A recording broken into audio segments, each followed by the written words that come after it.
Assalamualaikum warahmatullahi wabarakatuh. Saya Anis Nurmila Dewi dari kelas PGMIA akan mempresentasikan tentang konsep dan karakter pendidikan IPS. Pengertian ilmu pengetahuan sosial. Pendidikan IPS adalah penyederhanaan atau adaptasi diri disiplin ilmu-ilmu sosial dan humaniora, serta kegiatan dasar manusia yang diorganisasikan dan disajikan secara ilmiah dan pedagogik atau psikologis untuk tujuan pendidikan. Ilmu pengetahuan IPS merupakan suatu program pendidikan dan bukan subdisiplin ilmu tersendiri, sehingga tidak akan ditemukan baik dalam filsafat ilmu, disiplin ilmu-ilmu sosial atau social science maupun ilmu pendidikan. Konsep pendidikan IPS.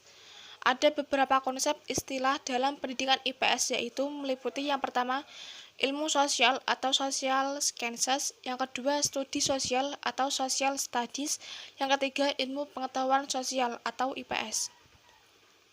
Nilai-nilai yang terdapat dalam pembelajaran IPS terdiri dari yang pertama nilai edukatif, yang kedua nilai praktis, yang ketiga nilai teoritis, yang keempat nilai filsafat, dan yang kelima nilai ketuhanan.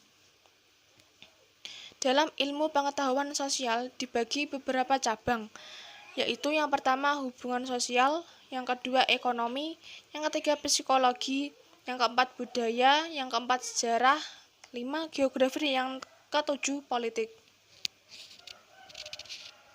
Hakikat pendidikan IPS. Hakikat IPS adalah telaah tentang manusia dan dunianya. Manusia sebagai makhluk sosial selalu hidup bersama dengan sesamanya. Dengan kemajuan teknologi pula, sekarang ini orang dapat berkomunikasi dengan cepat dimanapun mereka berada, melalui handphone dan internet.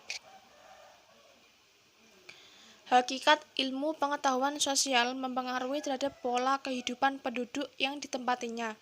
Ada 3 corak, diantaranya yaitu yang pertama, corak kehidupan masyarakat di tepi pantai.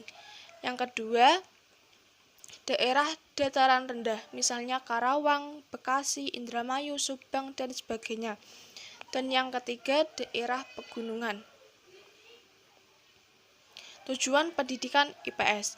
Kurikulum tingkat SD menyatakan bahwa pengetahuan sosial bertujuan untuk yang pertama, mengajarkan konsep-konsep dasar sosiologi, geografi, ekonomi, sejarah, dan kewarganegaraan, pedagogis dan psikologis. Yang kedua, mengembangkan kemampuan berpikir kritis dan kreatif, inquiry, memecahkan masalah, dan keterampilan sosial. Yang ketiga, membangun komitmen dan kesadaran terhadap nilai-nilai dan kemanusiaan. Yang keempat, meningkatkan kemampuan bekerja sama dan berkompetensi dalam masyarakat majmuk, baik secara nasional maupun global. Karakteristik pendidikan IPS. Karakteristik siswa berdasarkan kelas. Yang pertama, karakteristik pada masa kelas rendah SD atau kelas 1, 2, dan 3. Ada hubungan kuat antara keadaan jasmani dan prestasi sekolah. Yang kedua, suka memuji diri sendiri. Yang ketiga, apabila tidak dapat menyelesaikan sesuatu, hal itu dianggapnya tidak penting. Yang keempat, suka membandingkan dirinya dengan anak lain dalam hal yang menguntungkan dirinya. Dan yang terakhir, suka meremehkan orang lain. Yang kedua, karakteristik pada masa kelas tinggi SD, yaitu kelas 4, 5, dan 6. Yang pertama, perhatiannya tertuju pada kehidupan praktis sehari-hari. Yang kedua, ingin tahu, ingin belajar, dan realistik. Yang ketiga, timbul minat pada pelajaran-pelajaran khusus. Dan yang terakhir, anak memandang nilai sebagai ukuran yang tepat mengenai prestasi belajarnya di sekolah. Terima kasih, maaf apabila ada kurang kata dan salah kata yang kurang berkenan.